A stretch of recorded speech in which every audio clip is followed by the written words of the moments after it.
We're not talking about the best of them. We're just talking about the rest of them. Not the worst parts, but the best parts. And the best parts we have. The best of the rest. Hello, and it's morphin' time. Welcome to Best of the Rest, the show where we take a second look at movies that were poorly received upon release and challenge ourselves to only talk about the things we like and what the movie does well. It's reboot month, and this week we are talking the 2017 film Power Rangers.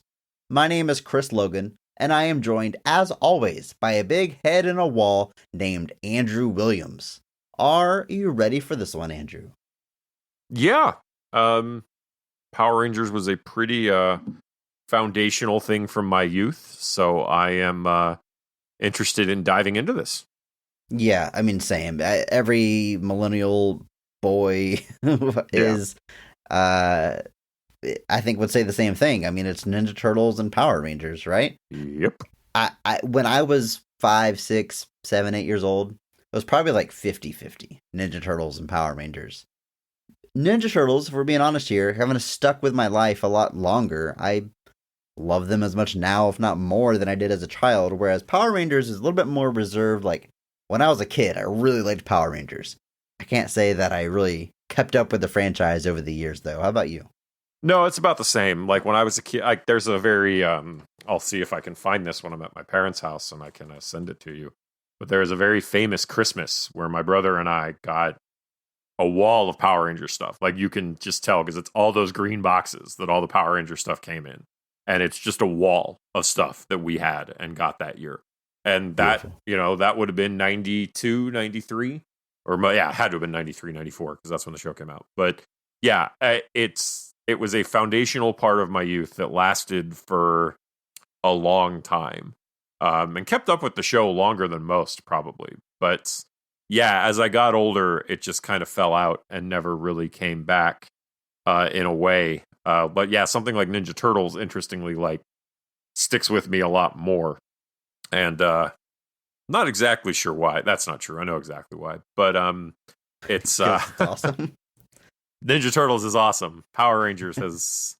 You could say it's held up a lot less, but hashtag PP. But it's been interesting to think about it though, because like I said, it was something that when I was a kid, this was everything. Everybody wanted to play Power Rangers. I remember like fan theories and rumors about new Power Rangers coming out. Like there's going to be a White Ranger and it's going to be this, and all of them were lies. And it's just It was weird, like insight into like that pre-internet like fan craze of like rumors and suggestions and hypotheticals, and that's something you really don't get now. Now it's all just my source tells me this, and 17 websites run with their sources that throw everything at the wall and hope some of it's true so they can claim it's true. But I can't. Power Rangers was a big thing in my life, and like I said, I was 6 years old when the show came out. So yeah, definitely a big thing for me as well.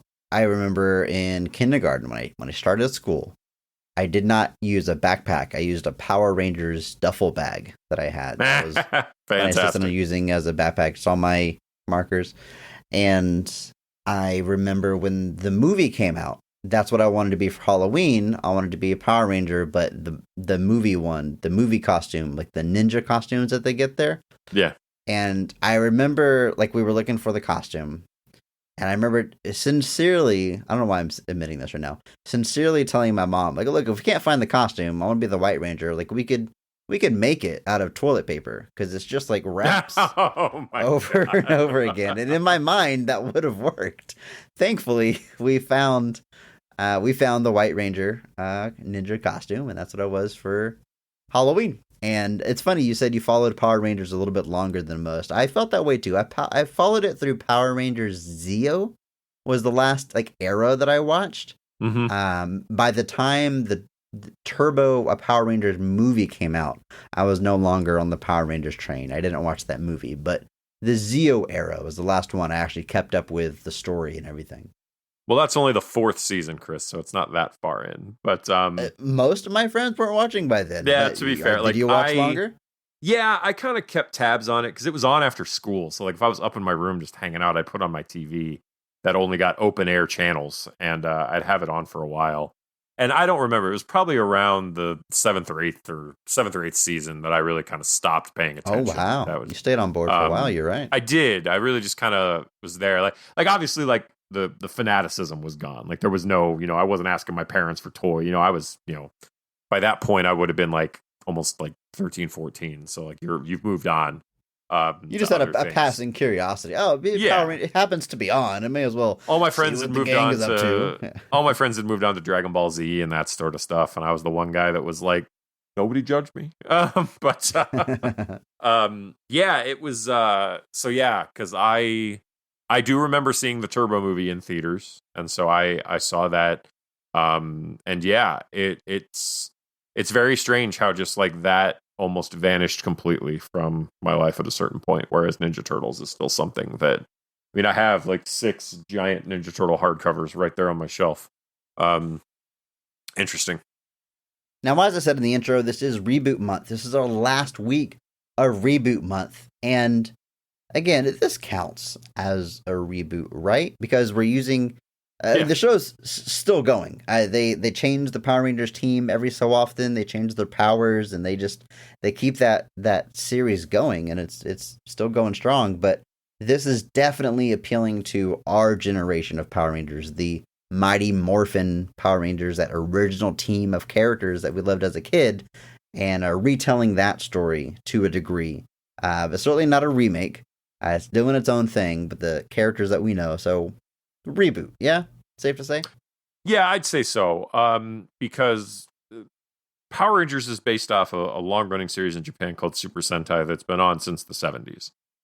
So this was on in Japan for almost 20 years before America got wind of it. So what's weird and has always been kind of strange is that in Japan, the yearly seasons with new powers, new teams, new everything, that's the standard. And that was always the standard. So Japan's source of Power Rangers, called Zyuranger, was only on for a year, and then they moved on to the next team, which was called Die Ranger, which America appropriated all the Zords from, and the White Ranger. That's why the White Ranger looks so different than everybody else, and why the Zords are all strange. And then the Ninja Zords came from the next Japanese season, but during that whole time they kept the same suits. So you had ninja powers, but they're still wearing dinosaur suits. So America really started running into trouble by that 2nd, 3rd season by running out of Japanese footage, but still trying to maintain those suits, which leads to Zeo. And then from that season on, they started switching the powers every season, and then eventually the cast. So that was old hat in Japan to shift it up all the time. Now, was young Andrew aware of this, or were you like me and you thought this was all original footage, right? All American production. The one thing that always stood out to me, even as a kid, was the difference in the Green Ranger footage. That was the thing that really keyed me into the fact that there was something going on, not necessarily knowing it was a Japanese thing, but in the American Green Ranger footage, his shield is all shiny and floppy, and in the Japanese footage, it's like solid and looks awesome. And so that was my first key. And then like you would see the Japanese footage, everybody's thinner, the suits are shinier, and just you notice little things, but you don't really know what the deal is. And so, yeah, this is definitely adapting. It's playing similar beats from the pilot episode, obviously, but it's doing its own thing. We're creating a different story around it. Obviously, we're giving different origins to things, different pieces to things.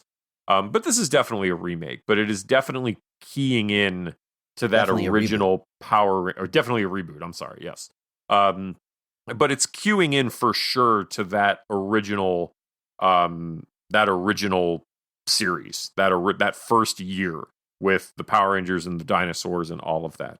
And because they've got the Zords are all the same animals, the costumes, while updated and are all armor-like, are definitely pulling from they're trying to aesthetically update those same designs. It's definitely a reboot that's just playing in that similar sandbox. I would not say that it's a remake necessarily. But yeah, it's it's definitely playing to our generation. And so that was one of the interesting things kind of watching it come out, was just what exactly was the intended market for this movie. That is an excellent question. Definitely something I was thinking of watching this movie. I did not see it in theaters. I have not seen it before. I didn't see it until this week, preparing for this episode. Let's jump into it. This movie was released March 24th of 2017. Made on a budget of $105 million. That is not a small budget. However, at the box office, it only brings in $142.5 million. You factor in marketing and everything, the studio reported that they lost $75 million on this movie. That is not good. Critically, it's got middling reviews. We'll say that. It has a 51% on Rotten Tomatoes. So that's not critically panned by any means, but critics are definitely split on their recommendations to this. To be fair, the audience's score is a little bit higher, as is usual. It's 65%. That is quote-unquote fresh on Rotten Tomato metric, so a little bit better received by audiences, but people still weren't going to the theaters to see it, obviously. No, and like I said, I think it created a very weird dichotomy. This is, and I'm not saying this to be like a shot against the movie or anything, but this was a Power Rangers movie that seemed to be kind of marketed as something some of the fans have been asking for, which is that kind of, I hate using this term, but like darker take on the material. It's a dark, gritty reboot. We can go and say that's and exactly... I don't. So it's a gritty, it's a dark reboot, a lot more violent, a lot more like there's genuine like characters get hurt, they bleed, but at the same time, it seems like it's trying to appeal to a wide audience. So it seemed like it was caught in this weird middle ground where it was trying to reach to those old fans and like, hey, here's a movie that you've been asking for, and we've given you that thing you've been asking for. But I don't think it necessarily hooked those people. And then at the same time, I think if you had kids that were maybe modern fans of what the show was doing, just kind of saw this and might have been confused at like, what is this? I mean, I'm sure any kid that was stoked about it would still go see it, but I think it ends up falling into this strange middle ground where people really just didn't. It's almost like it appealed to no one, essentially. Like, again, I'm not trying to be too negative about it, but like, it's obviously not hooking fans of the original, but it's also not really hooking fans of the modern version. And so you ended up with a situation where, like I said, people just didn't go out to see it. This movie, as far as its tone, it is, and this is meant to be matter of fact to explain. I'm not trying to insult the movie, but it is Power Rangers, the Netflix series. That's exactly what it's the modern teen drama that you see on Netflix, but injected with Power Rangers. And how much that appeals to you, that's, for you to determine. I'll say up front, I enjoyed my time with this movie, but it is the 2010s in particular were full of the dark, gritty reboot, and that's like a genre unto itself, like that Fantastic Four reboot by Josh Trank. You could maybe even say the Amazing Spider-Man kind of falls into that, but there's definitely an era of taking nostalgic properties and making them adult. I mean, there's that DC show, right? That Titans show. That dark, gritty reboot. It was a thing for a while, and this movie is really the epitome of that. And that's not a remark on its quality. That's just it is absolutely playing the in that goal sandbox. of the movie. It is 100%. It is, yeah. It was pretty. It was. I mean, it was the aftermath of the Dark Knight. Really, that was kind of the lesson studios took from Dark Knight was, oh, darker and grittier. That's everything should be darker and grittier. And you just saw this rush of like everything needs to be dark and gritty, and it was a very strange thing. Because like even the Power Ranger colors in this movie feel strangely out of place because it's like washed in these gray tones. And so like when they show up in their bright costumes, it just feels so strange. But it's a very, very it fits in that sandbox of just we are going to create, the dark and gritty Power Rangers. And there's series of the show that get a little bit darker. RPM, I've never seen RPM. I just see it name dropped a lot as by especially older fans as the show who's the one that's kind of dark and it's gritty. And it's an interesting phenomenon, but this was seemingly trying to scratch that itch, but didn't seem to quite catch on. Let's talk about the creative team here. The movie was written, officially the screenplay anyway, is by John Gaddens. Now, John Gaddens has an interesting filmography, a pretty wide range here. Early on in his filmography, we have movies like Summer Catch. Remember that one? Freddie Prinze Jr. and Matthew Lillard, Andrew? The rom-com. I saw this movie. This is one of those movies that was on cable at just the right time. I've probably seen at least 10 times in my life. I've seen this movie a lot. And there is a line that I love from that movie that I use regularly. And I don't know if it was written for that movie or this is like a common phrase that existed before it, but it's where I learned it. A character asks, you know why the Native American rain dance always worked? Because they didn't stop dancing until it rained. And that blew my mind as a little kid. And I was like, I like that sentiment. And I've repeated that often throughout my life and thought of the movie Summer Catch because of it. It's kind of like this. It's the same concept of it's always in the last place you look. Because, of course, you don't keep looking after you find it. Yeah. Yeah, I like the other one better, Andrew. That one's a little bit more optimistic. Also wrote the movie Hardball. Oh boy, Andrew, have you seen Hardball? The Keanu Reeves classic. Yeah, man, I like the movie. It's a rough one. I'm not sure I'll ever watch it again. Oh boy. I mean, you could say the movie is playing hardball with its audience. Look at you, Andrew. Also wrote the movie Real Steel, and get this, he wrote Flight. That one really stood out to me. I mean, Academy Award nominated screenwriter. Yes. I mean, I'm not saying all these other movies I named, they're good. I like most of the ones that I've seen. But Flight is like a prestigious, serious drama that is just not like Power Rangers or Summer Catch. So, man, this guy's got some range. I mean that as a genuine compliment. That's a very impressive filmography in that regards. It is, and he is our credited screenwriter, and we've got two different screenwriting teams that kind of, I guess, worked on previous versions. Because this is another thing that, like, had been gestating for a very long time and kind of finally kind of came to pass. But Matt Sazama and Burke Sharpless write one version of it, and they are notable for being the writers of the Morbius film that just came out, and everyone keeps accidentally memeing. And I don't think the studios are going to get the wrong lesson, and we're going to end up with 17 Morbius movies, and it can't be stopped. But they also wrote It's Morphin Time to It's Morbin Time. Morbin Time. That is their There's legacy. the through line. There's your through line. Dracula Untold, another one that team wrote, and then Kieran Mulroney and his wife Michelle also have story credits on this. I actually remember them notably for writing the script for Justice League Mortal, which was the intended George Miller directed Justice League film that was literally like days from shooting in 2009 and then shut down over the writer's strike. There was a time where like they would have made a Justice League movie directed by George Miller and not featured any of the people currently playing those characters in it. It was a very weird time. But we were this close to greatness. Well, Armie Hammer was going to play Batman, so maybe not.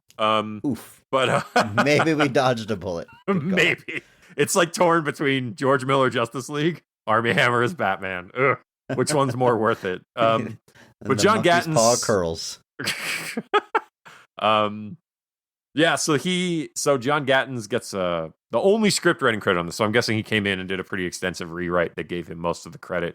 But he's, like you said, he's got Flight, was a story credit on Kong Skull Island. So a sizable amount of people in the chair here, but I would say that I think the final script is pretty cohesive by and large. It doesn't feel like, 7 people wrote this, but so it definitely all came together in the end there. The movie's directed by Dean Israelite. Now, not a lot of credits to his name. The only movie he directed before this is one called Project Almanac, a found footage movie, very low budget movie just a couple years before this. Has been in the industry for a while and has smaller projects and duties on various movies, but as far as being the sole director, it's just these 2 films. He was he did, I think on some movies, he was a second unit director to Jonathan Liebsman on, what was that film? He did Battle Los Angeles. He's directed some television since then, The Astronauts and some of the Are You Afraid of the Dark reboot. So not a whole lot of credits, which is not uncommon. There was a period of time where, like, if you had kind of a low budget, mild success of a film, big studios were kind of snapping those people up at like record pace to kind of throw them at their big budget things. Was a little criticized as kind of being studios kind of throwing somebody in there that they could mostly control. But yeah, sometimes they knock it out of the park. Sometimes sometimes maybe less so. But I think he stepped up to the plate here and did a pretty admirable job. It's funny you mentioned that because he was on the short list to direct Doctor Strange. MCU is pretty famous now for pulling in those smaller directors to big projects like you were mentioning. So almost happened with our boy Dean here.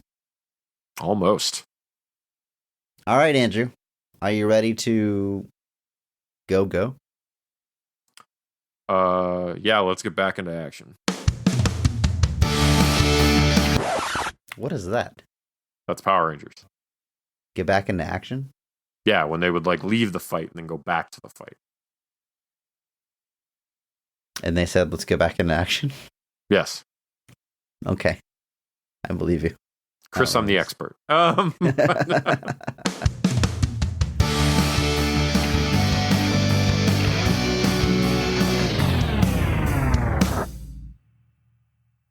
When high school sports star Jason Scott receives detention for his involvement in a school prank, he forms an unlikely friendship with a nerd named Billy. On Billy's insistence, the pair travel to an abandoned quarry in town where Billy's dad used to work, and they unearth 5 mysterious glowing coins. Nearby at the time are fellow teenagers Kimberly, Trini, and Zach. Soon, the motley crew discover that the coins have granted them extraordinary abilities, and with the help of an android on board a spaceship buried beneath the quarry, they discover that they've been selected as the next team of Power Rangers. Their sole mission is to protect the Zeo crystal that is hidden beneath their hometown of Angel Grove from the villainous Rita Repulsa, a fallen former Ranger. But before they can stop her, they must learn to harness their new abilities and work as a team. Andrew, normally this is the time where I say, a tale as old as time, but that was a weird one. This is not really like anything else. No, it's really not. I mean, you could say it's a tale as old of time because this movie does start in the Cenozoic era, but that's true. I was not expecting that. I'll be honest. Yeah, that I think that's actually an interesting way to start it. And I'm going to talk about that later. But yeah, there's a lot going on. But yeah, like you said, not quite like anything else out there. No, it is not. Before we jump into this movie, though, and all those scenes, we're going to talk about the cast, starting with the best casting and best performance of the film. Every episode, we recognize one person who goes above and beyond the call of duty, and they actually elevate the quality of the entire film with their performance. We recognize that person by giving them the Mark Strong Award. Andrew, go ahead and kick us off. Who gets your Mark Strong Award for Power Rangers? All right, Chris, my Mark Strong might be a bit of a strange direction given my penchants in the past, but I'm going to be going with Dr. Montgomery as Jason Scott, the self-informed leader of the Power Rangers, the Red Ranger. I think a lot of people know this guy from Stranger Things, where he plays Billy, and he plays notably a huge jerk who gets, he's an awful person in that show, does some terrible things. So to contrast that with this was a weird thing for my brain. But I like, by and large, what he's doing here. I think he fits into the role as the leader of this team really well, gets to show a little bit of range and some chops here, and has a kind of decent arc to get him being kind of the leader of the team, because it's not something he takes to immediately. So I liked what he was doing. I think he fits and stands well as the leader of this team. And so he's getting my Mark Strong. Andrew, that's a good pick. I like what he's doing in this movie. And it is an ensemble cast. It's a whole team of Power Rangers. Then we got their supporting cast and the bad guys. But if there is a lead of this movie, it's Jason. So it's definitely a big role, and he's up to it. It's I mentioned in the beginning, it's the Netflix teen drama, and he is he's the most popular guy in school, but he's got all this angst underneath, and he's acting out and his parents don't understand why and he doesn't get along with his dad. It's that, right? It's that thing. But he's got to rise up and be the leader by the end, and he's able to do it. It's a good pick, Andrew. It's solid. Yep. I was a big fan. My Mark Strong is... I don't want to get too hyperbolic here, but I don't know if I've ever been more confident in who I'm picking as a Mark Strong Award winner than watching Power Rangers. I mean, it was maybe a quarter of the way through the movie. I'm like, wow. And it didn't let up. I'm going with R.J. Seiler as Billy Cranston, our Blue Ranger. I love this performance. I love this take on Billy. And I think R.J., I looking through his filmography, like there's not a lot of other stuff popping out, but I expect to see this man more and more because I think what he does here is absolutely phenomenal. I think he's a relatively unknown when he was cast, but he does such a good job. You know, the role of a nerdy teenager, man, how many times have we seen that in film and TV? It's such a reoccurring archetype, but I think this is still a fresh take on it. And one thing I do like about it is they don't explicitly give any kind of name to it, but it seems like Billy is neurodivergent in some way. He says he's on the spectrum at one point. He has a brief moment where he's kind of explaining, like, I don't understand sarcasm very well. I can't pick up on things. It's real brief, and they kind of just move on. And I think, you know, we were talking a few episodes back on The Predator, where I said that I don't like how Hollywood seems to only be interested in calling a character autistic unless they are also a savant and they have this almost superpower that becomes a plot point for their story. Where here, he's obviously very gifted and smart, but he's just a kid. He's just a teenager. He's just a nerd. He's not on the spectrum for the sake of a plot point. It's just who he is in school. I think it's a very solid representation for neurodivergent children, and I think it's done just so well, so respectfully. And he is also a very funny character. I love all of his dry delivery. I love the at times he's kind of taking things like in stride, and other times he's like pointing out like how ridiculous what's going on is going on. But I was on board the whole way through.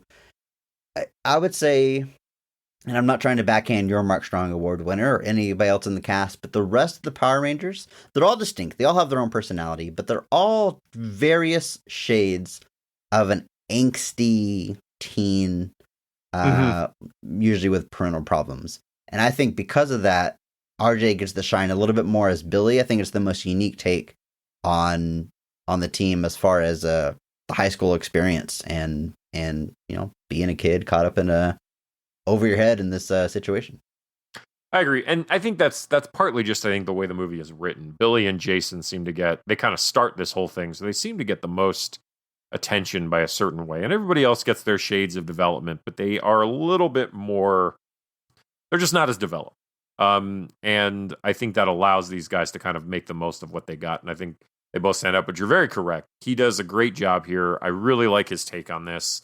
Like I said, I expect him to get bigger and bigger, but I remember he was in season 3 of the Scream television show where he was the lead there, playing a very different type of role, playing almost more of a Jason type character, and does a great job there too. But he is doing a great job here. I absolutely agree. This was actually something that he and Montgomery were pretty much two of the people that were kind of singled out by most people as being high spots of this movie. And now they have the Mark Strong Awards to go with it. Fantastic. Let's talk about the rest of our Rangers, though. We have Naomi Scott as Kimberly Hart, the Pink Ranger. And you'll notice as you go through this cast here, they made it a point to not do carbon copies of the original Power Rangers team. Like even someone like Jason, like the popular football player, seems on point, but our original Jason was like the all-American pro with no issues, whereas this one is saddled with all the angst and everything. Kimberly, our attractive cheerleader type, now she's getting kicked off the cheerleader team, and she has dark hair. She's not a blonde or brunette. It's it's a different take on these characters. Even Billy, like we're talking about, the original Billy is more of like a classic nerd, tape on the glasses, calculator using guy versus our much more 3-dimensional Billy here. So I like all these changes that they made and modernizations while still keeping the spirit of each of these characters. And I think Naomi does a great job. She has there's a lot of writing in this movie, dialogue that I'll highlight later that I really like. She gets a lot of lines that are delivered very well, and this movie avoids a lot of pitfalls, I think. To go back real quick to our Mark Strong Award winners, you have the jock and the nerd. They befriend each other quickly, and it's fine. Like the jock protects the nerd from a bully, and they get along and they hang out, because that's the kind of stuff that happens in real life. It's not all clicks, you know? And they're all 3-dimensional characters, and Naomi doing the same thing. A fully realized character, not just gossipy cheerleader, Yeah, she gets an interesting arc throughout the movie. She gets a good amount to work with too. And arguably is like, you've got some minor issues that these people have, and she's the one that kind of struggles because she did something bad. She inadvertently contributed to a cyberbullying campaign. And so like the shunning that she is on the opposite end of, some would say, was not undeserved. And so this movie kind of has her grappling with that age-old principle of just because you did a bad thing doesn't make you a bad person. And just because you're a bad guy doesn't mean you're a bad guy. Exactly. Bad isn't something you are, it's something you do. But so she has to grapple with that. And I think it's a really good arc to give the character, like you said. It gives it some shades of gray. It doesn't make it, because and the original was just a 20-minute kids TV show. They're not going to get deep into huge issues with the characters. Nobody's, there's no episode where somebody's addicted to caffeine pills. They're not going to handle real issues like that. But it's, but yeah, the hard-hitting stuff. The hard-hitting stuff. That was a deep cut for all you fans out there. But yeah, I was a big fan of her performance here. I think she's doing a good job. And like I said, I think it's an interesting update to the character that kind of honors what came before, but adds some shades of gray to make it just a little bit more interesting. We have Becky G as Trini Kwan, the Yellow Ranger. And her character is a bit of a, outcast. Her family is constantly traveling. She's always the new girl in school. And there's a lot of parallels to The Breakfast Club, right? And almost 1-to-1 for most of these characters. She's Allie from The Breakfast Club, right? She's the outcast that, bonding with the Power Rangers is kind of her first, like, normal social interaction. Interestingly, she is predominantly a singer before this, so they really cast their net wide when they were looking for like young up and coming talent, and I think they nailed it. This Power Rangers team, as we go up and down it, I think they're all doing a very good job. I think so. I agree.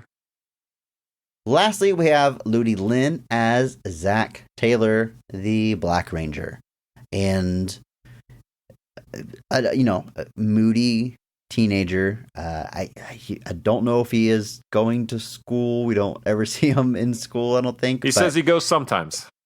Sometimes. Okay. He's the cool, moody, outcast teenager. But, there's a twist to his character. We find out he's taking care of his sick mother. And, all these characters, again, they don't all get as much time to develop as others, but they're still fully realized characters, and I can appreciate that about them. None of them are the quick, easy stereotype. There's always at least one additional shade to the character, and I think they all play it up very well.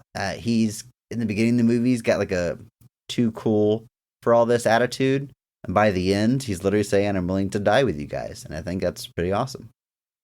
Yeah, he starts off and he does the very kind of prototypical too cool for school kind of thing, and it's but like you said, they all kind of eventually get a some shades of gray, and his ultimately are that he's got the sick mother, and that adds to the character. And it kind of builds that the reason they're all kind of the way they are and the way they kind of act the way they act is because they're all insecure teenagers. Who would have thought? I think that's an interesting group. You've got Billy, who's kind of neurodivergent, also kind of grappling with the death of his father, and just kind of knows that he's a little bit different. You've got Jason, who's kind of messed up his future and is kind of drifting now and not really sure where he's going to go. You've got obviously Kimberly, who's, like I said, got the actual bad thing she did that's weighing on her mind. You've got Trini, who's got the problems at her home because she doesn't really know who she is. And then you've got Zach, ultimately, who just has a sick mother and just kind of tries to play it off as he's still too cool for school. He has some interesting shades as a character. He's a little bit adversarial to the other members of the team at time, which reminds me a little bit of a different season of Super Sentai called Jetman, which was the year before Zoo Ranger. But on that team, the Black Ranger and the Red Ranger, Black Condor, because they were birds in Jetman, they have a very adversarial relationship, which involves Black Condor punching the Red Ranger multiple times. But I'm confident someone listening knows what you're talking about, Andrew. I'm sure someone does. But and I can't say if that's on purpose or not. I'm sure that it wasn't. But, I don't imagine the dude gets the Power Rangers writing gig and then goes back and watches 30 years of television. But yeah, I had just thought it was an interesting ripple to the character. And like I said, it makes them all unique. Now, as we said, the team of Power Rangers they picked are mostly either unknowns or up-and-coming young actors. I thought that was a pretty cool direction that they went with that. And, maybe they kind of look like the 20-somethings that are in high school for some reason. That usually happens. It's still a young cast, and I like that about it. That being said, the supporting cast that they give these kids, they went all out. They loaded up some star power to go around them, and I thought that was a really cool move. So let's start with Bill Hader, who's in this movie. As a voice role, anyway, he plays Alpha 5, which I'm reading that name, Alpha 5. Andrew, I thought his name was just Alpha. Did they call him Alpha 5? I only ever hear him called Alpha. They call him Alpha all the time, but his name is Alpha 5. But, well, it's like you don't... It's like I don't call you Chris Logan all the time. No, just when you're mad at me. Yeah. What am I, your mother? What? I don't know. Let's move on. But he, what a great pick for Alpha, because that original Alpha is just, I don't know. Maybe he was funny when you were a kid, but he's kind of just annoying. But yeah. Bill Hader is gonna give it so much personality while still being like a tightly wound robot. It's kind of like C-3PO in that way. Like, why are you so anxious? You're a robot. Why are you filled with so much anxiety? But, he gets the catchphrase out there, ay, and he nails it. And genuinely, like, making me laugh throughout the movie. I love Bill Hader and everything he does, but such a cool pick for Alpha. I think that was a good pick, too. I like that. I feel like they just said, just riff on a bunch of lines that you would... If you were a robot talking to teenagers training to save the world, what would you say? And like, he's got one that genuinely made me laugh, where he was like, what was he like? You guys all know you could be murdered, right? Like, just says that in the middle of one of their training sessions. And I'm like, that's reassuring, Alpha. Thank you. But yeah, I do think this was a great pick. Like I said, I don't know if, I'm sure he didn't do the on-set stuff, but I'm sure he was just in a booth having a blast. But it shows there's an enthusiasm. There's a really good, like you said, it's genuinely funny. And then we got Zordon, the leader of the team, the big booming voice that guides these young children. Who could they possibly get to bring that Andrew, what's the word? I believe you're looking for the word gravitas. Yes. Bryan Cranston is bringing that gravitas, baby. And I love that pick. I love Bryan Cranston in this role. I like the design of Zordon. He's, instead of being in a glass tube, he's like in a wall that functions like the map from the first X-Men movie with all the needles that pop out. And it's a very cool look. But yeah, Bryan Cranston, just again a voice role, although there is his likeness is used as the face of Zordon. I'm pretty sure it's actually him in the intro too. Oh, you think so? I was wondering about that. It's I mean, him in that's his makeup, you think? face. Yeah, that's his face. Yeah. So Well, good for you, Brian. But yeah, I like this take on Zordon, where like he's the leader, but he also has some selfish motivations, and there's a little bit where like, can I trust this guy? And he's kind of got a story arc of his own, rather than just being the all good, all knowing Zordon. So they add some wrinkles to this character, and I don't just mean in his face. I don't know if that's funny or not, but Bryan Cranston, great job. So, fun fact, Chris, you will note what Billy's last name is, will you please? Cranston. Would you believe that Billy's last name is from Bryan Cranston? No. Because it is. What? Because in the year of 1993, the year of our Lord, Bryan Cranston provided voices for the villains in 2 episodes of Power Rangers. Okay, I did see that when I was researching this movie, that he did voices for 2 random villains. I thought that was pretty funny. But how does Billy get the last name Cranston? They named it Because after they liked him a that random much. voice. Really? That's awesome. Talk about somebody asked him about that. I'm not sure. I think that's one of those things that's it may not be true, but I like to. Is it a coincidence and he wanted to run with it because it's a good story?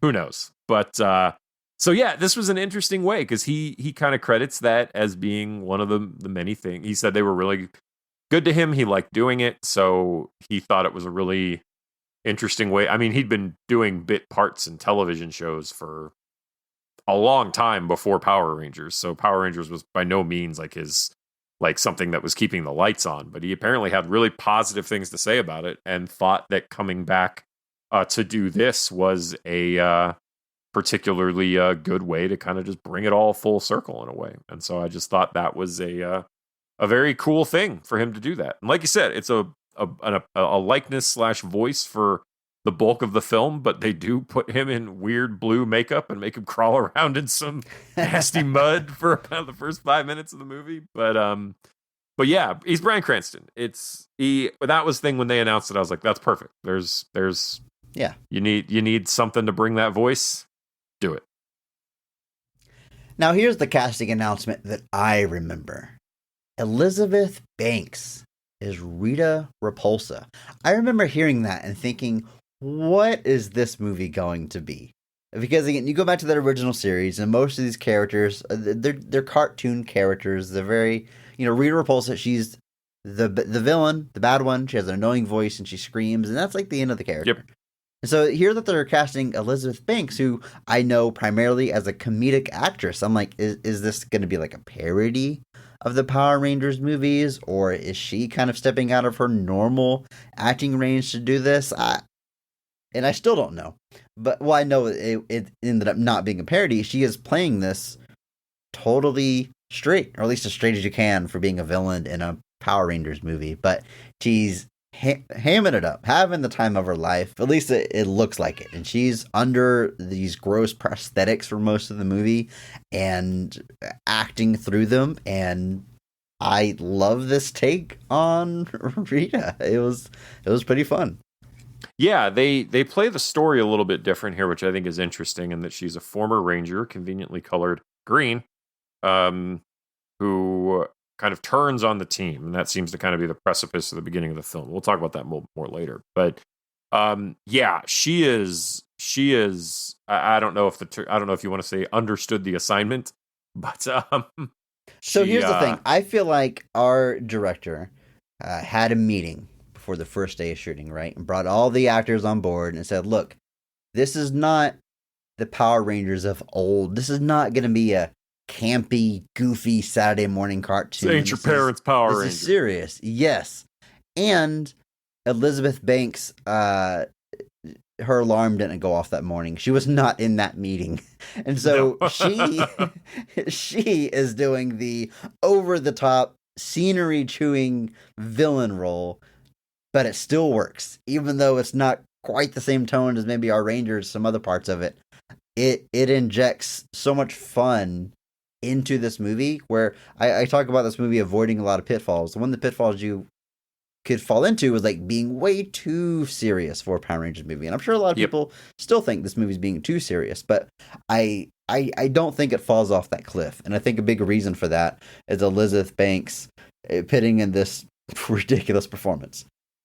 I agree. I think, and arguably, this might be the thing that like keeps it. Like if Rita had been played like stoically seriously, that might have genuinely kind of turned the film for a lot of people. But she's keeping that kind of, I don't want to call it camp, but it's kind of what it is, alive with Rita by just doing this insane. Like there's a scene where she's eating gold necklaces in a jewelry restaurant.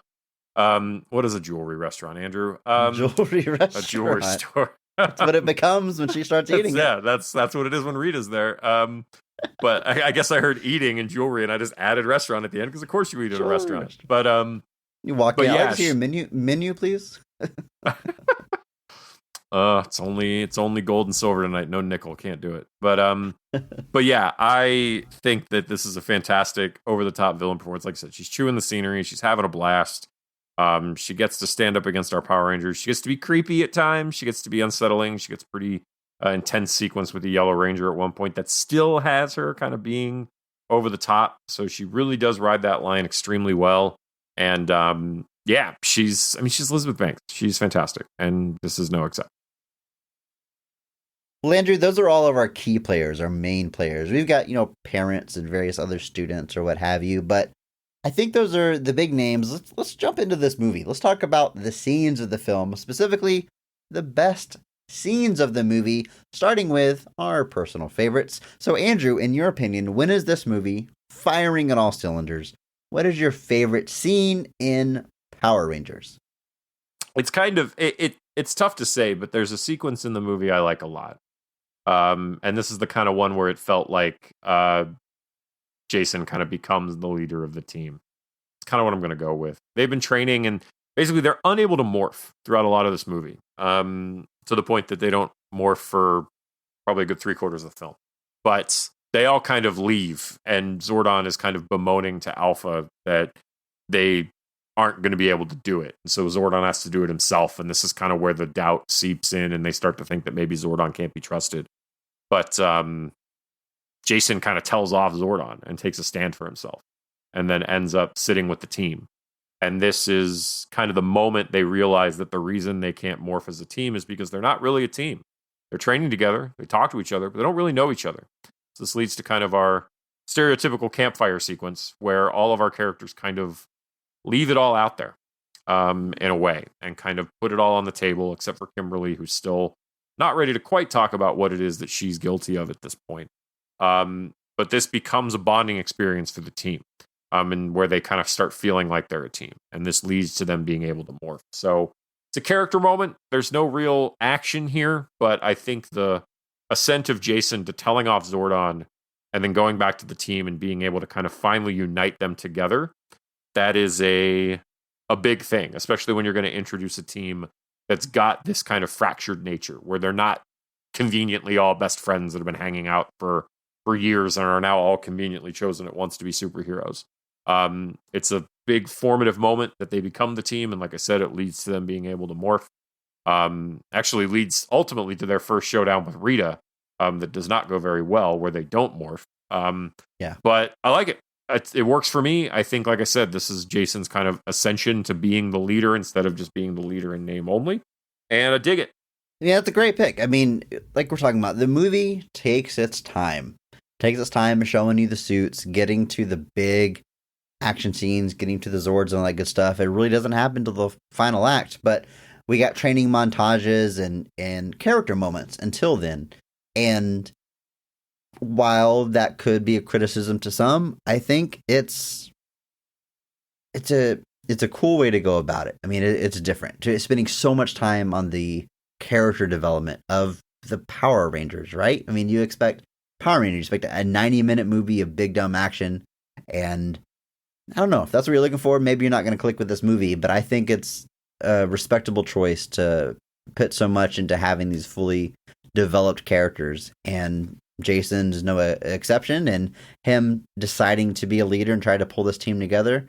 Yeah, it's a great moment to highlight. I mean, that moment around the campfire sharing their secrets. That's, again, the Breakfast Club in detention, sitting in a circle and all sharing their secrets with each other. I mean, I don't think this movie's kind of shying away from that absolutely comparison. I mean, most of them do meet literally in Saturday detention. So it knows what it's doing there. But you know what? If it works, it works, right? And I agree. In my opinion, it works here. Great pick, Andrew. I'm going to go with a different one here. Now, let me preface this by saying hashtag PP.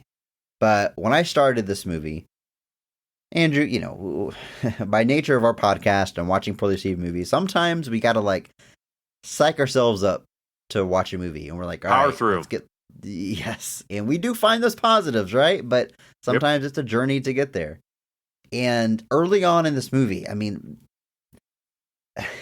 the first joke made in the movie is Jason and his friend are doing a prank by pinning a cow in the locker room, and they make a joke about his friend milked it. He's like, "You milked it? It's a boy cow." And we realize, I forgot. Chris, I blocked it from my brain. He says, "Oh, I thought it was weird. There was one udder, and I had to use two hands." I mean, the joke is that he jacked off a cow. That is the first joke they make in this movie, and it's kind of setting the tone for me. You know, it's got that Netflix drama feel. It's got a joke like that. I'm like, what kind of Power Rangers movie is this? And before I move on, I'm getting to the positives. Andrew, that joke, by the way, that I milked the cow, oh my god, it turned out to be a bull. I've seen that like 3 times in movies and TV. What is going on with this joke? Why does that happen so much? They do it in Kingpin. I think they do it for Richer or Poorer, that Tim Allen movie. I've seen it multiple times, and I don't understand why it's so prevalent. I don't know, dude. I don't. The only assumption I can make is that they think there's a humor in a dude accidentally jerking off a male thing. I think that's literally the joke as far as they're concerned, is that a dude has unknowingly jerked off a male animal. That's, censor that as you will, but I think that's literally just the entire joke. And it's terrible. It's awful. Okay. Hashtag PP. The reason I'm bringing this up at all is because I want to say that I took such a 180 on this movie by the end. By the end of the movie, I'm having a good time. I like what it's doing.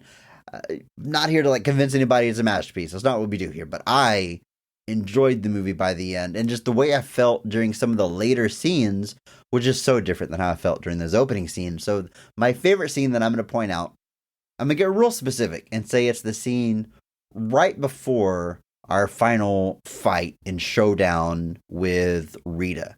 And it's kind of a heavy scene because we have Billy gets killed by Rita. Like she kills him. And like he falls to the ground, he's not breathing, and you're sitting there watching it and you're like, okay, well they didn't kill the Power Ranger. And the team starts crying. They say he's dead. I'm like, oh, they didn't kill the Power Ranger. And we sit in this sadness for a while. And they take Billy to Zordon, and you're like, oh, okay, well this is how he comes back. And Zordon's like, I can't do it. I can't bring him back I can't do it. He's dead. Like, there's nothing I can do about it. And there's a little bit of doubt starts seeping in. I'm like, wait a minute. Did they kill a Power Ranger? I mean, that's where they're starting to get emotionally. And then through contrivances of the plot, they bring him back. And this is where my favorite scene starts. Billy comes back, and the team is filled with optimism and hope. And they have all told each other they're willing to die for this team. And they morph for the first time. They all stand around the grid in their positions. And Andrew, you know it's coming. You know what he's going to say. Jason says, it's morphin' time. And they friggin' morph before our eyes. And they had this slow motion shot of them walking out in their colorful suits for the first time. And I'm watching this movie with friend of the show, my wife, and I tell her, I'm mad that this is working. I can't believe that they're making me feel this way right now. And at that moment is when I felt like I 180'd on the movie, and I was like, all right, you guys pulled it off. And what comes after this is awesome. Their fight with the putties underwater is like the first fight in suits, which is such a cool visual. Pretty rad. And then you see their Zords, they play the classic theme song, and I'm like, man, you guys just saved it all for the end. But those dominoes are falling, and like I said, I was mad that it was actually working on me. But that first morph, that's when I knew I was on board. Favorite scene. Yeah, this is a great pick, and this is kind of the culmination that starts kind of with the scene that I picked, but it's where it all goes, and it's it's fantastic. It's a big moment. You've been waiting the whole movie for this. Like I said, they play this one. They play it slow. They take their time. They basically get you to know the entire team. That's not to say you don't interact. Like Zordon comes in earlier, Alpha does the putties, some of that stuff. We get an incidental morph where Billy kind of figures it out in a moment of like kind of increased tension. But that's that big group moment, the walkout, the suits look pretty dope. Can't deny that. And yeah, it's pretty awesome. You know what it reminds me of?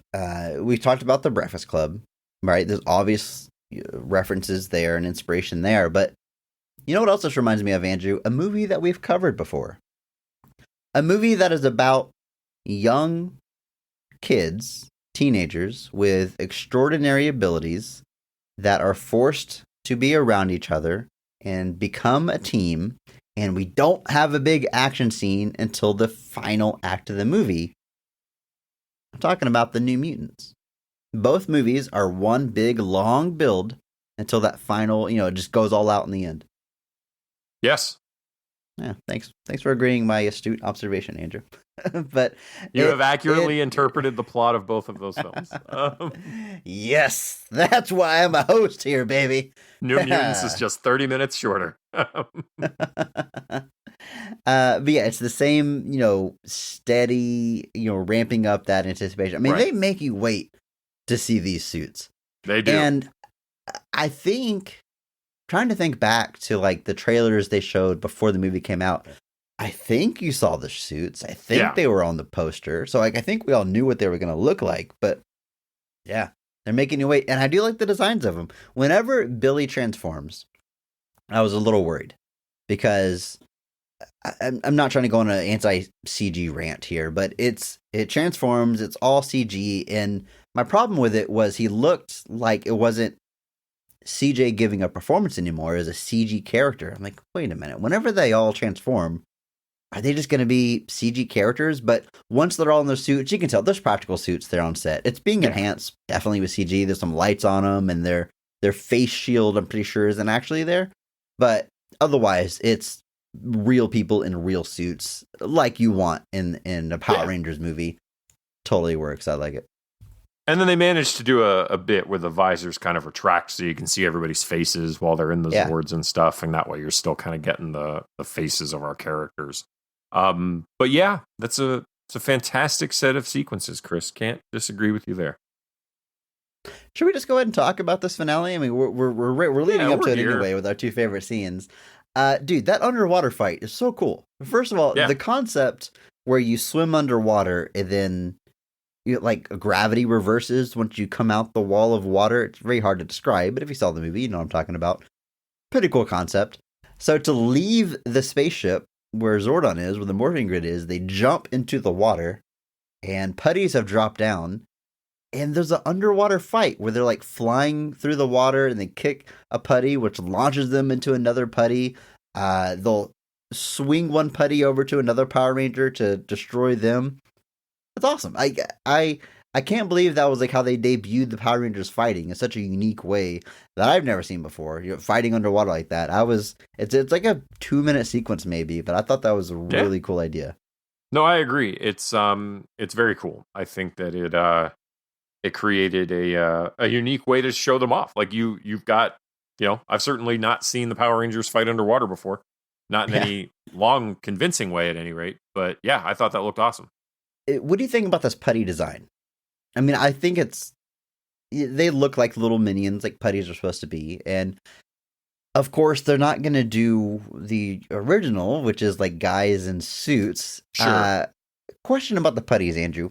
in the original series, we know as intelligent human beings that that's just a person in a gray suit.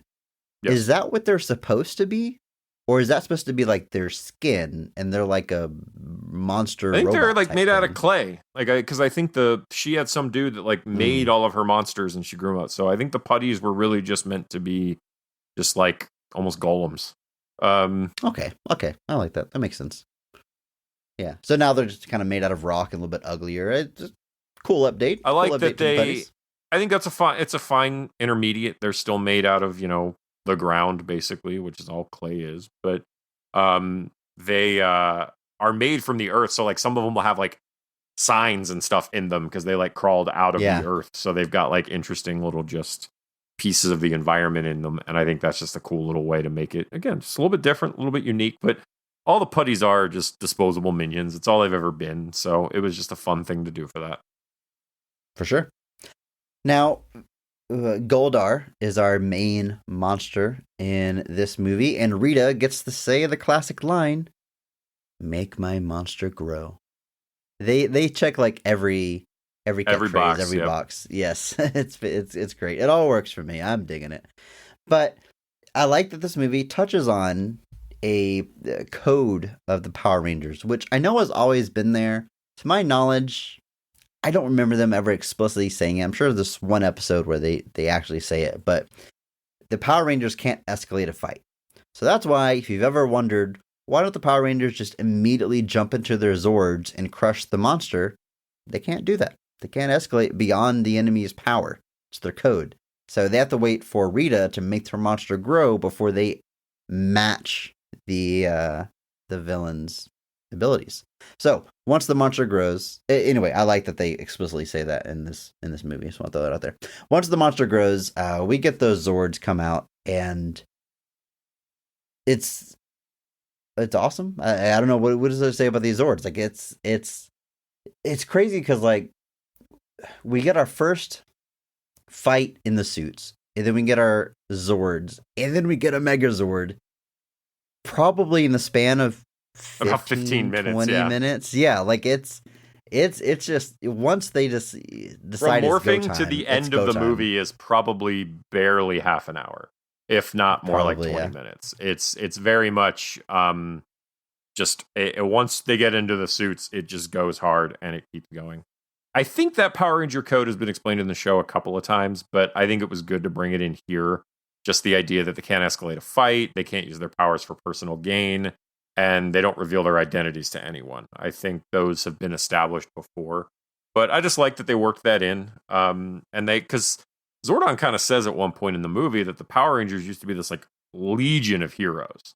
So they were very much like there were way more than 5 at one point. It just kind of sounds like 5/6 is all that's left when it comes to the power coins. But yeah, this whole finale goes pretty hard from pretty much the moment they're morphed on. And it's all pretty cool. And it is massive placement for Krispy Kreme. Yes. Krispy Kreme, this is a special place. I love Rita not understanding anything in the modern world. Why would she? She's 65 million years old. Good stuff. I love the build up to the Megazord because they don't mention the Megazord throughout the entire movie. They mention the Zord, they tease the suits, they tease the Zords. They don't mention a Megazord. And we all know that, what a Megazord is, we know right? What's coming. We can assume it's coming. There's a little bit that maybe you're thinking like, are they saving that for maybe a sequel? But once all the Zords come together and Goldar pushes them into a pit, you know where this is going. You know they're all going to form together.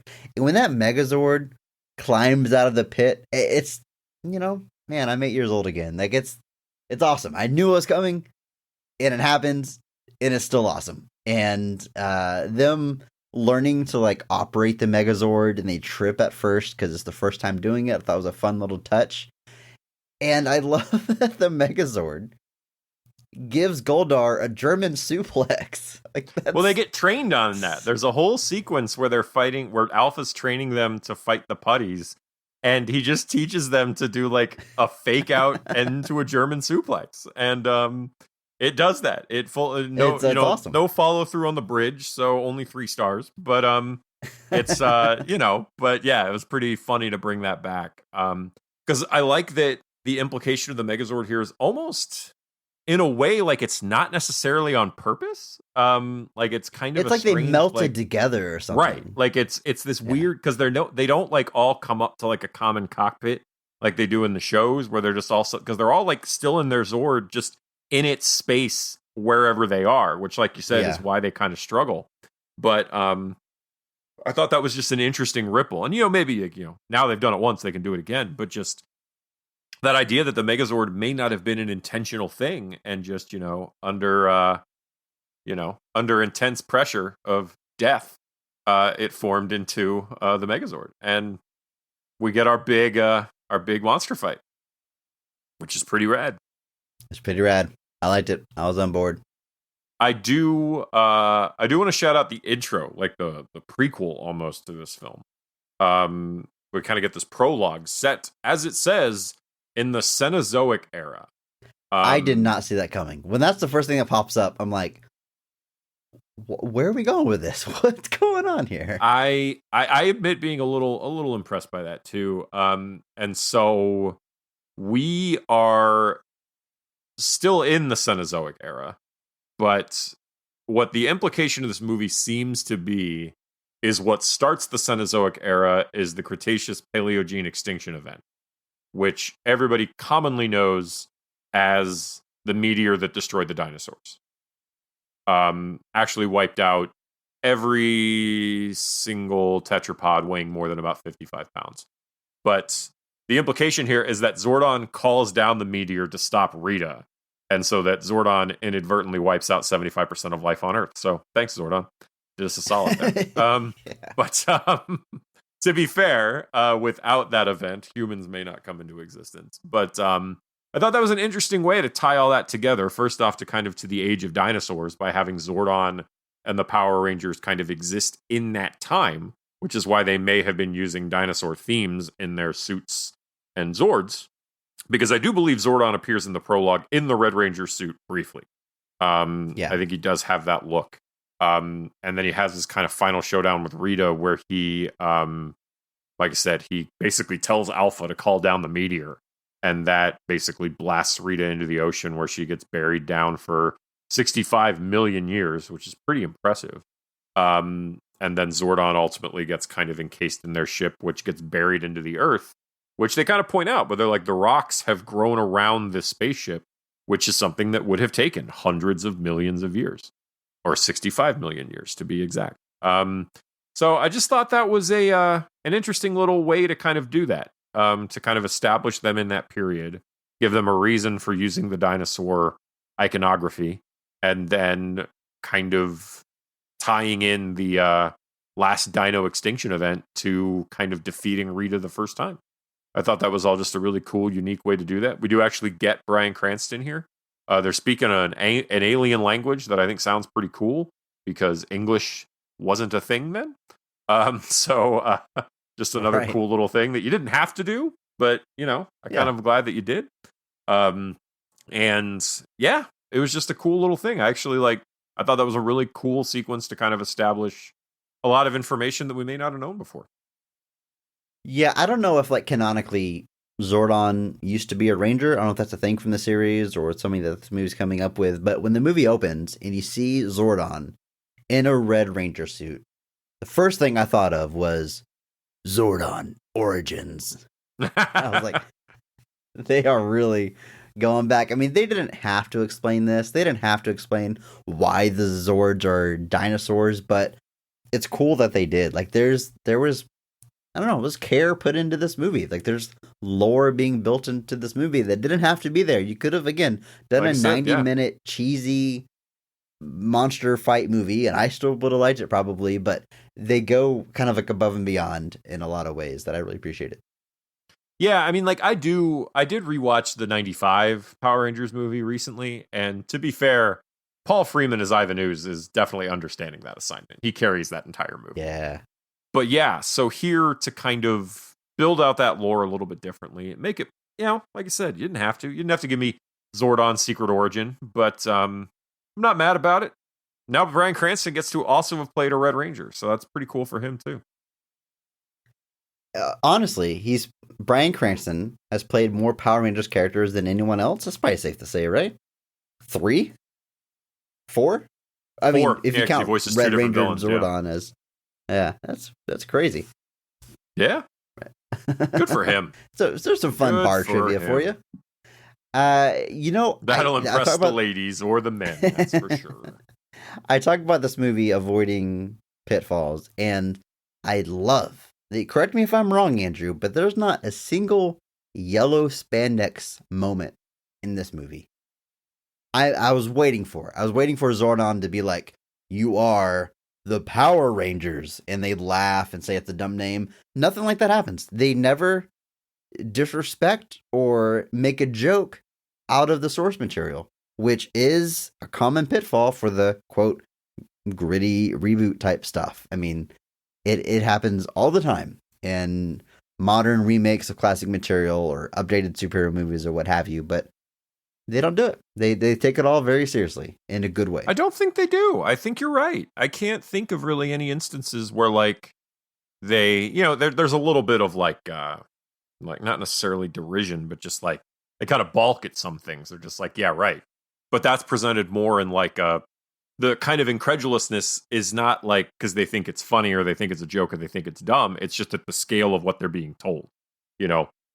Your intergalactic heroes, they're going to stop an ancient space witch from taking over the Earth. And, I would just be like, right, of course, sure, right, whatever. Yeah. But yeah, I don't actually think there is a yellow spandex moment. The suits, they're like, these are awesome. Like Billy is stoked when they get suits. They're pretty cool. And that suit moment is treated as a big deal. So yeah, I think, I can't think of a single one. So good call. And another thing that I would suspect some people might criticize or take issue with or laugh at is Kimberly's big dilemma, the big secret she has that she doesn't want to reveal and eventually does. I mean, they get into the details of it. A picture went around of one of her friends that was a embarrassing picture, probably sexual in nature by what's being implied. And she didn't take the picture, but she saw the picture. Someone showed her the picture, and she took the picture. She spread it around, and she shared the picture and feels very guilty about it because it made its way back to that girl's dad who had to see her daughter like that. She saw the look on his face. And it's such a high school thing. It's such a modern thing. It's like, oh, this picture went around, and it was my friend, and I take the picture, I feel bad because it's sent around. And I think some people might like balk at that as being dumb, but again, it treats it totally serious because that is a big deal to a high school kid, right? And even if you're not in high school, that's not cool to do, and it should be a big deal. But it treats it like it treats something very real and modern with a respectful tone, right? And I don't know, I like that. It was. I didn't see that coming, and when. I don't know. We expect her to have this big guilty thing. Like, did she accidentally kill somebody? Like, we're probably thinking of things much larger than sharing a picture around. But I like that they treated that with respect and like it matters because that kind of thing. Again, it does. It does matter. Yeah. Cyberbullying is something that gets really like, and still is something people struggle to like. There was a very famous rising Japanese female wrestling star named Hana Kimura who got relentlessly bullied on the internet and ended up committing suicide. And this was like not that long ago. I think the 1-year anniversary just passed recently, actually. Yeah, so it's not that long ago. And it's something that, you always get told, well, it's just the internet. Why do you take it so seriously? And like, there's still, and I don't want to say it's a generational thing inherently, but there just is this struggle for people typically of a certain age to understand that this stuff matters and that these things are important to not just be ignored. And like I am glad sometimes that that cyberbullying really wasn't around when I was in junior high school. I can't imagine what that would be like. It was bad enough as is. And And so to see a movie that kind of treats that as a big serious thing that a character actually feels guilt about, I think was a good thing to do, and kind of dive into that idea that, like I said, the implication here is that Kimberly, she has that moment. Are we the baddies? Like, she's in this Right. situation. She's the bad guy. She did the wrong thing. She escalated it to a point of like no return, essentially. And kind of having a character have to grapple with that is a serious thing. And so I'm glad to see that treated as a big deal. Because like you said, it could have been, brushed off as no big deal or whatever. Who cares? And she's even like denying it. Like there's a scene early on where she gets like confronted in the bathroom by, I guess, two of the people. And the whole dichotomy is that the two girls are the stuck up cheerleaders who just they've cast her out of the friend group, like a real Mean Girls type thing. That's the vibe you're Right. supposed to get from that scene, I assume. And so Kimberly like cuts her hair and she rebels and she's like, I don't need your cheer squad. And you're like supposed to be like on her side. But they make this throwaway comment about just like, did you think that when you sent the picture to this guy? And she was like, well, it's a little bit more complicated than that. And so she's like trying to deflect from it. And that's the thing she's kind of running from the whole movie. And then that scene with Jason is where she kind of finally just admits it outright that, this is what I did. And Jason kind of tells her, he's like, this doesn't have to define you, essentially. Like, it's a bad thing, but you can overcome it. It doesn't have to be the only thing you're known for. And that is an important thing to sometimes remind ourselves, is that we can grow as people. We're not done. We can always be better. Well said, Andrew. And you know what else? Jason David Frank and Amy Jo Johnson have a cameo in this movie. They do. And that's fun. I was It kind of is. surprised they were just citizens Passerbys, yeah. standing. Yeah. I would think they'd have a line or interact with the kids or be a teacher, be like, the teacher in detention or something. But it was nice to see them. They look great. They do. Jason David Frank has, I don't know what work he's got done or what, blood he's drinking, but that dude doesn't look like he ages MMA much. and Jesus, man. It's keeping that guy young. Jesus didn't tap, man. He used to genuinely have shirts that said that. I'm not even It's his kidding. I think his tattoo says that. I think he has a tattoo. He has like a forearm tattoo that says that. Yeah. And then Amy Jo Johnson, I have a lot of thoughts about that, but she still looks fantastic. And it's actually surprising for me to see her here because she kind of spent a long time like trying to be the whole I don't want to be only known for Power Rangers type thing, which you can't blame her for. Like I can't fault any of these people for being like, hey, I'm more than Power Rangers. But she also kind of had the reevaluation where she was like, this is a big thing that I did and people want to recognize that. And that's cool. So Yeah. glad to see them there. Maybe I don't know if they asked the others or maybe they just went with those two because they were kind of the more notable ones. But yeah, cool to see. Yeah. Good stuff. Good to see him. I enjoyed this movie. A lot of positives, even if it's not all working for you. I think if you're of the right age, if you grew up with the Power Rangers, I think something in here is gonna click with you. It's gonna give you that feeling. It's gonna give you that. All right, that was cool. I gotta admit that was cool. Like I said, even if the whole thing's not working for you, kind of like we said in the beginning. Like I don't know if it's trying to capture new fans or appeal to old fans. I feel like it kind of straddles the line between both, and maybe that was its downfall. I don't know, but I feel like my daughter, she's 11. I feel like she would watch this movie and enjoy it more than the 90s film, given that she didn't grow up watching the TV show, right? Sure. I feel like she'd watch the 90s film like that was pretty cheesy and weird, whereas this one, just by the virtue of being modern, she's going to relate to it more and like it more. Yeah, I think that's possible. I think there are people that are definitely going to see this and like it. I think there is I don't know if I'd say there's a cult following, but I think there are people that like a lot of aspects of this movie. I think there are there's things to like for sure, even for fans of the classic version, new fans, whoever. I think there's stuff to watch and enjoy here. Even if it's just, just seeing some of the modern effects with some of this stuff. I mean, that's the thing that's so weird to think about is that the Power Rangers show the Zords were always dudes in suits. There was never a CGI version of that original Megazord outside a couple of like random things here and there. And to see this stuff kind of brought up to the big screen here, with modern effects, and it looks cool. It's like the suits are kind of, in a way, upgrades of those suits from the first movie. They're the same kind of armor idea, but done in a much more, I think, slick alien kind of way, because they kind of are alien. And I think there's plenty to like, even like I said, just from the design perspective. So, yeah, give it a watch. See what you find. It's a bummer. It's genuinely a bummer to me that we're never going to get a follow-up to that Tommy Oliver tease at the end of the movie. Yeah, there was some interesting theories that they might make Tommy a female, which I think would have been interesting. Because the details of the character are slim. We just see a backpack with a jacket, basically. So you could have gone anywhere with that character, and I think that would have been interesting.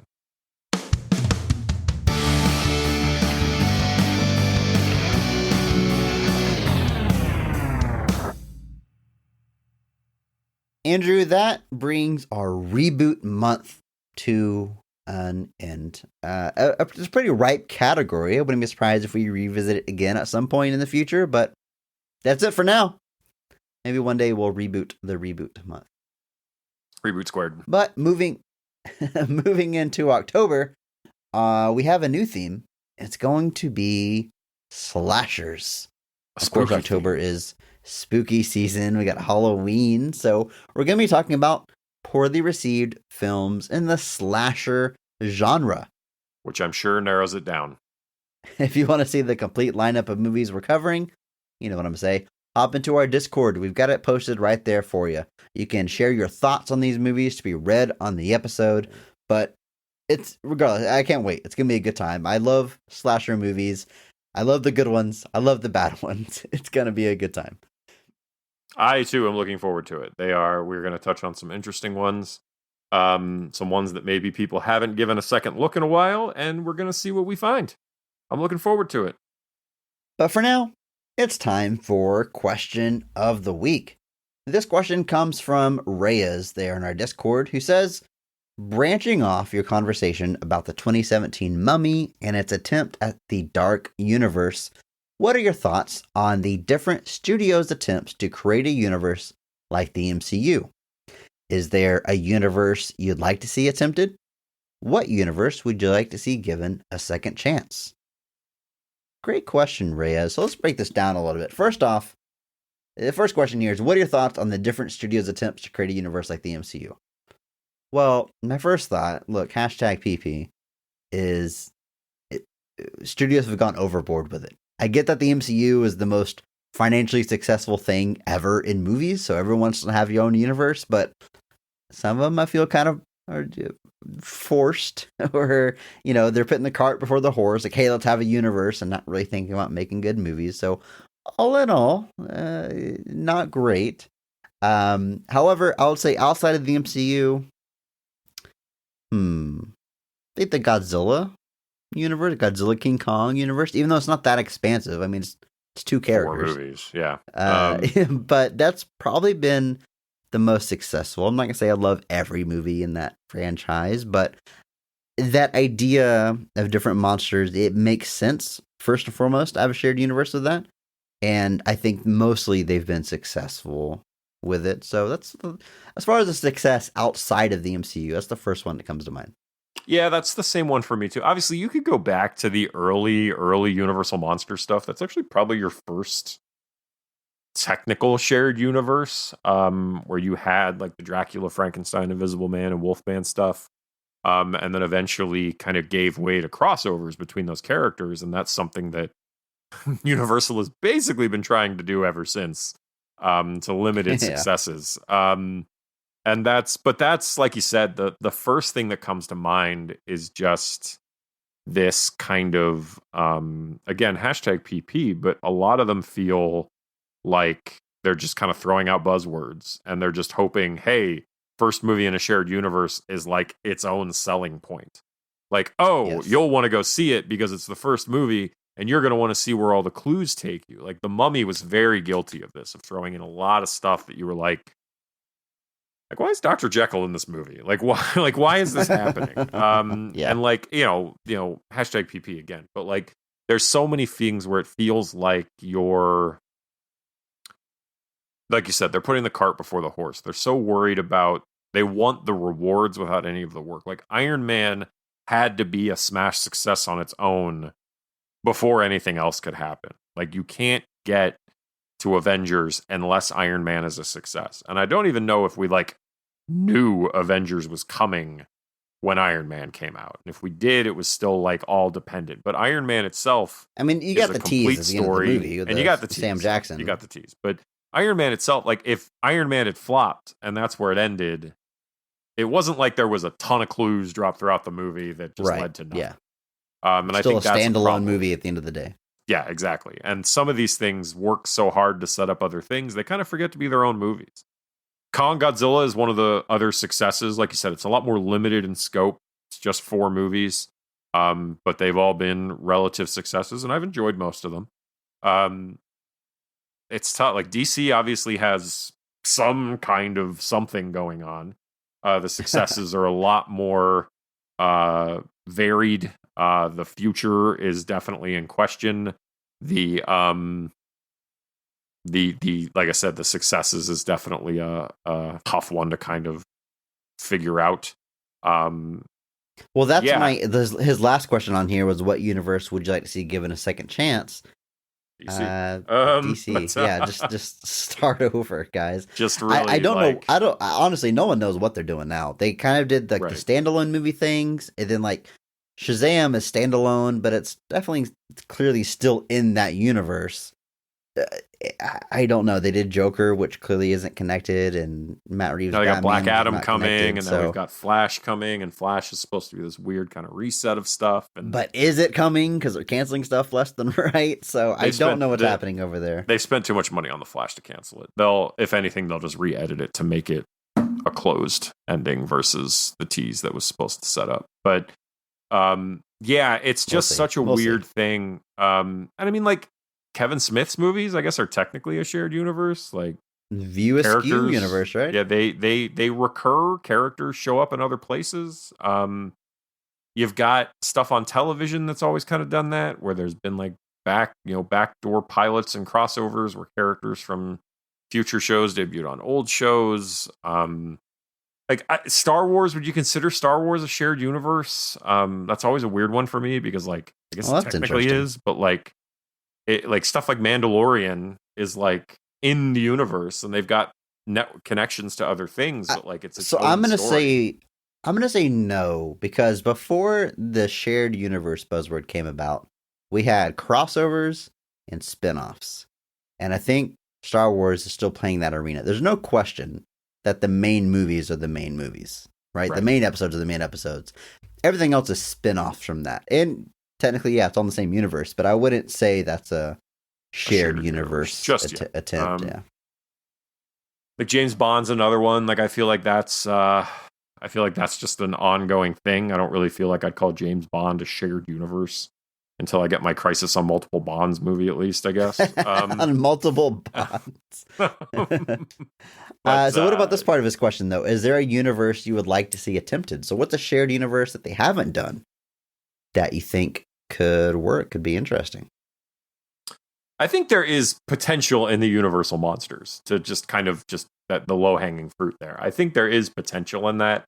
I don't really know what your end game is with something like that, but I think if you genuinely put the effort into making solid standalone films and then genuinely like you can come up with a story like if you want Frankenstein to fight Dracula, you can figure out a way to make it happen. It's like, people are like, it doesn't make any sense for them to fight. I was like, not with that attitude. Like, of course you can make it all work. It doesn't matter. But as far as something else, like I'm curious, like that's an interesting thing to think about. Like, any coming to your mind, something you'd like to see but hasn't happened?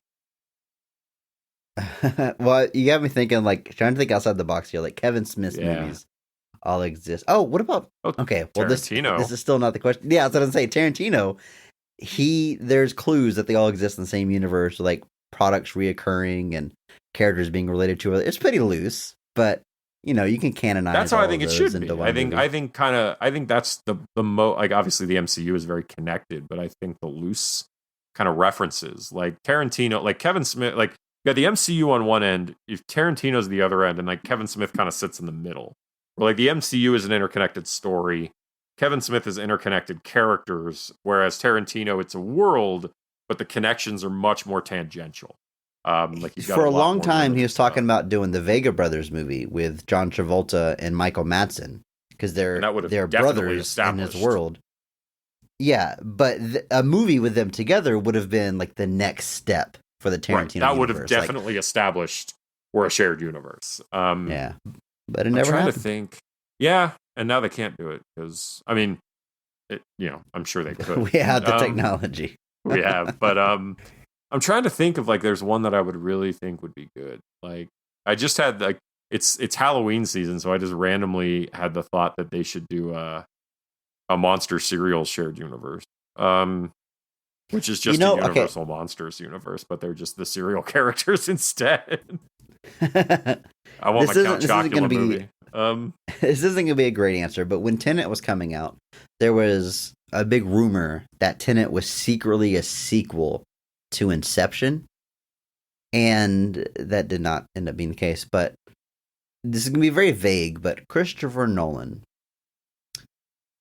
doing a shared universe type thing with his weird high concept sci-fi stuff.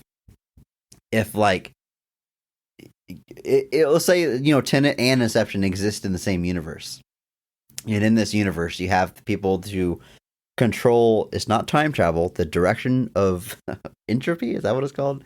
Yeah. Whatever it is in Tenet, versus in this corner of the universe you have people with the powers they have in Inception. If those technologies existed in the same world and somehow there was a story that brought it together, Christopher Nolan doing a shared universe sounds like the most convoluted thing in the world, but I would be very interested in it. I would. I would be interested in how he would kind of approach something like that. It's a very interesting one to just really think about, like, because a lot of his movies have those high concepts, and it wouldn't be. He could very much approach it in like a Tarantino kind of way, where the connections could be very like scattered, loose, split, and very loose. Trying to think if there's anything that I think would make for like a really good MCU style story. Obviously, DC is the easy answer, but it's the interesting thing is that a lot of stuff just really doesn't dictate that kind of connectiveness. That's I think that's kind of the pitfall that maybe they fall into, is this idea that it needs to connect just for the sake of connecting. Like, you think about even like Incredible Hulk, its only connection outwardly is Robert Downey Jr. at the end. Iron Man 2 does have a few more hints, but by and large, those early movies, they drop hints, but there's nothing like outrightly like, watch the next movie to find out. Like, well, you know who did it right, Andrew? Because I was just sitting there thinking, like, what would be cool is we're trying to think of universes that exist that are going to get adapted into movies. But what if you start your shared universe completely in film, an original shared universe? That was kind of where I was going with it. The idea of, well, M. Night Shyamalan. Oh, he did that, right? He did. And that's cool. Like, you've got Unbreakable, great movie, stands on its own. Then you're sitting there watching Split, this totally different movie, and then bam, they exist in the same universe. And then you set up the next movie where those characters come together. I haven't seen Glass. I know it's reception. Beside the point I'm making right now, I think that's cool. Talk about things I want to see a second chance. I want to see more shared universes that are completely original to film. I actually, Split, I actually like for two reasons. Is one, it is an original shared universe, but that twist was kept completely secret from everything. Like, it was a stealth sequel that at no point did that leak out about. Like, I remember when they made that Blair Witch sequel that was called originally like The Woods, and then they revealed like 2 weeks before it came out, it's a Blair Witch sequel. I'm like, man, could I have imagined what my reaction would have been though if I were in the theater and like the opening sequence is like Blair Witch, and I would have been like, what? Like, it would have blown my mind. Like, but that idea of like, heck, I remember when that movie Life, the sci-fi kind of alien movie with Ryan Reynolds and Jake Gyllenhaal was coming out. People thought that was like a weird stealth Venom prequel. Like, people like Like a weird stealth sequel prequel thing has kind of really taken off for a while there, where people were thinking like every movie. What is this really? What is this? Yeah, like if it was not a IP, there was like some thought of like, well, it's got to tie into one. What could it be? It's like, no. Sometimes a movie's just a movie, guys. I mean, yeah, the biggest thing for me though is it really doesn't matter to me what is being made into a universe. I would like them to put the work in. And that's really for me what it comes down to, is it just feels so much like the work. And it's not to say that people aren't working hard on these movies. I know that they are. Movies are efforts of thousands of people, but it seems like the studios are just like, they want the Avengers money without putting in the work. And there's very few things that can do that. It just make good movies, guys. That's it. Hollywood, are you listening? Make good movies. Just make good movies. It's like when Wayne Gretzky. It's like when Wayne Gretzky was coach of a hockey team, and his coaching advice was play like me. Perfect. That's all you got to do. Everybody played like Wayne Gretzky, you'd be the best team ever. But Andrew, it is important to remember, maybe not every movie is great, but all movies do have greatness. Thank you to Mark Benavides for singing our theme song. Follow him on Instagram at NotThatMarkAnthony. Thanks to Mitch for the music. Check him out on Twitter at I'm a Biggie Boy. And check our show notes for his SoundCloud link. If you enjoyed this episode, please share it with a friend. It's the only way that we grow. And follow us on social media at BOTRcast. Thank you.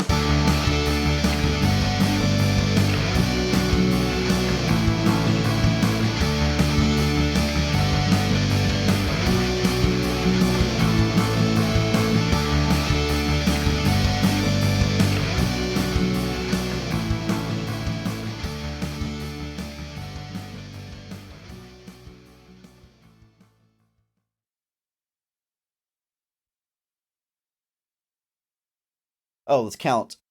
1, 2, 3, 4, 5, 6. All right. It was a weird 6, Andrew.